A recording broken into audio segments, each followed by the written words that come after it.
Hello guys! Welcome back to my mini vlog, and right now, this is the part 2 ng birthday ng anak ko, and pasensya na medyo natagalan kasi alam nyo naman ang daming ganap sa buhay, but then I'm gonna share with you guys kung ano yung mga nangyari that time. So ayan, nakikita nyo naman guys na sobrang happy ng mga kiddos na naglalaro ng bubbles. Bumili pala ako niyan para sa kanila din, para mas mag-enjoy sila. And yun, while yung mga parents naman nila is ayan, nagbabantay, nagtitingin-tingin, and also the other visitors nasa loob, kumakain. And yan, kita nyo naman, sobra silang nag-enjoy kahit simple lang yung birthday celebration ng anak ko. And ayan, while waiting sa mga iba pang mga bisita, so ayan, sayo-sayo muna yung mga bata dyan. And syempre, hindi mawawala ang picture taking. And yan na, dumating na yung iba naming friends na I think best friend din naman ni Zion. And syempre, close friend din namin yan sila. Dumating na sila, and ayun, tawanan, and kumakain na din naman sila. So ayan, while preparing,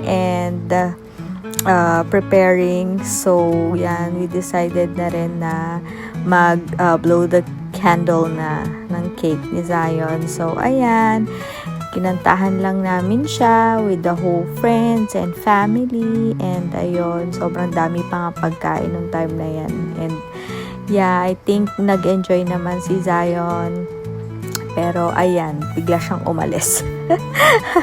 Pero yeah, mukhang okay naman siya, and ayun na, finally na-blow na niya yung candle. And dumating na rin yung mga pinsan ko from Oxnard, shoutout pala, and also special thanks din sa pinsan ko na galing Texas pa. So ayan, pumunta talaga sila dito for vacation for a couple of weeks, and yun, and I'm so happy kasi nakarating sila dito. And ayun, naglaro ulit sila dyan sa likod ng basketball and kung ano-ano lang.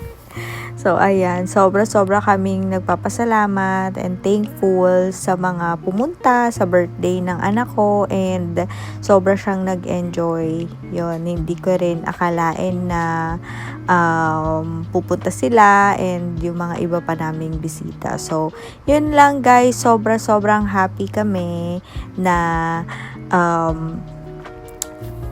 nakapunta kayo. And ayan, kwentuhan muna kami while eating sila, and yan yung mga family ko sa Oxnard and Texas. So ayan, sobrang saya ko rin, para dahil kahit papano nakapag-catch up tayo, nakapag-usap, kwentuhan, and yun lang, sobrang happy. And this birthday is one of the memorable birthday ng anak ko kasi 5 years old na siya, and maraming milestones na nasaksihan lang namin sa kanya. So ayun, while nagbanding lang kami, kantahan and tawanan, and sobrang nagpapasalamat din ako sa family ko na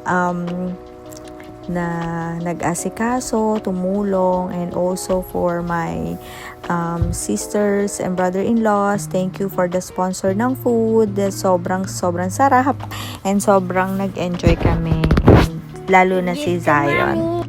And syempre, hindi ko malilimutan na magpasalamat kay Lord sa lahat ng mga blessings na binibigay niya sa amin, especially sa good health, and of course for another year na binigay niya for Zion. And yun lang, nakikita niyo naman ang dami rin pala. Thank you for all those people na nagbigay ng regalo for Zion. Lahat ng yun is sobra siyang natuwa, and yun, sobra talaga kaming nagpapasalamat sa lahat. And yun lang guys, nakita nyo naman yan, nagpa-picture siya, pinicturean ko lahat ng mga gifts na natanggap niya and also for the love na for my son, for Zion. And thank you guys for also for the prayers and lahat-lahat. Salamat, and this birthday is very successful and full of happiness. Thank you guys. Thank you so much. Bye.